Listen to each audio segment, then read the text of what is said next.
from Loitering in Wonderland Studios.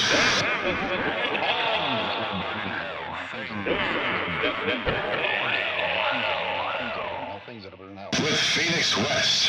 Hello citizens, welcome to Things That Will Burn in Hell. I'm Phoenix West. Now today's episode, I used to really hate these movies. It's the Lord of the Rings trilogy. I've learned to like them,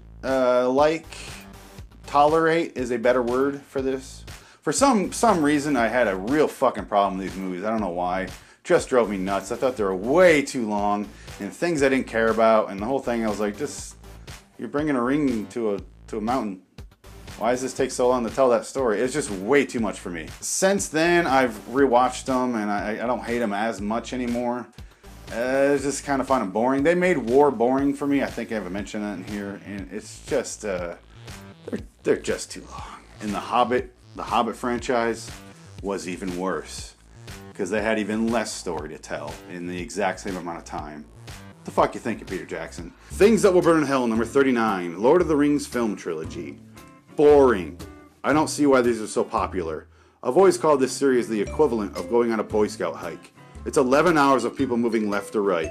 Rewatch these and you'll see what I mean. Here's a little picture. This is the path they took, and down here, the path they should have taken and would have cut 8.5 hours of movie.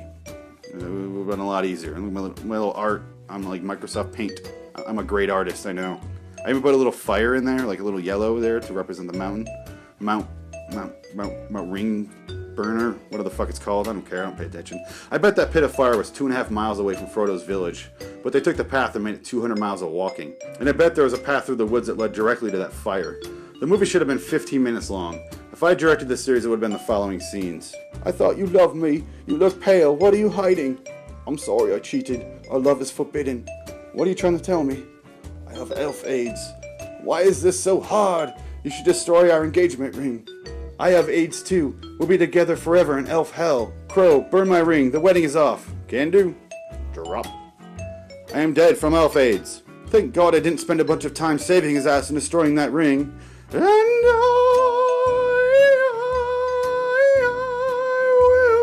always love you. Wow, you two are gay. I'm just here to annoy people and fuck shit up.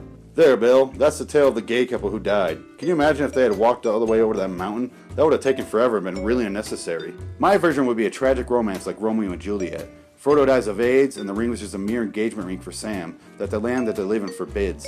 Let's call their land Alabama. The people in Alabama beat the shit out of them for being gay, and force Frodo to destroy the ring in a far-off fire, so Frodo does the smart thing and passes the task to a damn bird who can fly. So Frodo doesn't have to walk for days and days. Then he inexplicably dies of elf AIDS, as you saw. Then the last frame is me pissing on a stack of J.R.R. Tolkien books. Like an old car starting. Tolkien books. Tolkien. It's the longest film nature walk of all time. These movies even made war boring. I didn't think that was possible. I didn't give a shit about any of the characters. The men in this movie all look like women. Orlando Bloom looks like a cute mouse, and that's not manly. I thought he and Viggo Mortensen were going to make out at the end of every scene. It was like watching Tom Cruise and Val Kilmer in Top Gun. Put these 4 movies in a multi-disc DVD player, turn off the sound, and put on techno music in the background, and you'd invite some big leather-covered gay guys over. It would be like watching 13 hours of the opening scenes of gay porn before they have sex. Not that I'm an expert on gay porn or anything. Should probably move on.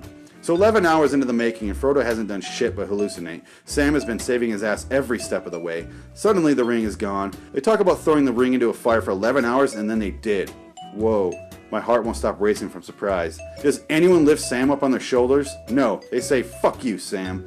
Frodo goes off in a boat and leaves Sam behind. Sam should track him down and murder him. Eat his heart for strength like ancient warriors did, and just take his place in the boat. Sam was the real hero.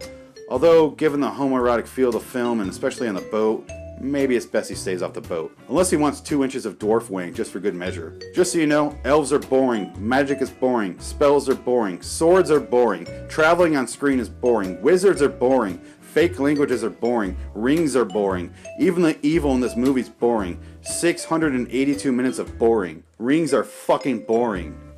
Like I said, really hated these movies when they came out. Just despised them.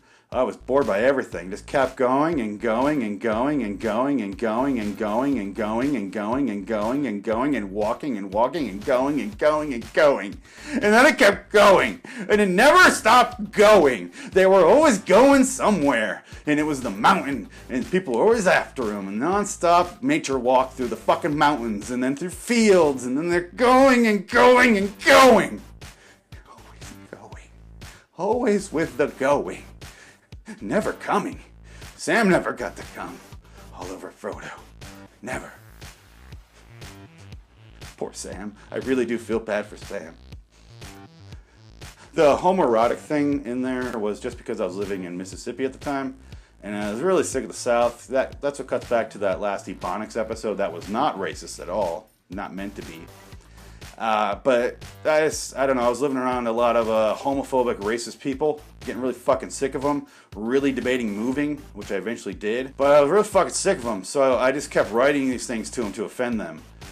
So I wrote Lord of the Rings as a gay quest, where they die of elf-aids, and it was really sad, really tragic. Romeo and Juliet, really, like I mentioned. Really romantic, you know? They keep going and going and going, even though they're dying of elf-aids. It's a tragic story. It's ripped right from the pages of Shakespeare. J.R.R. Shakespeare.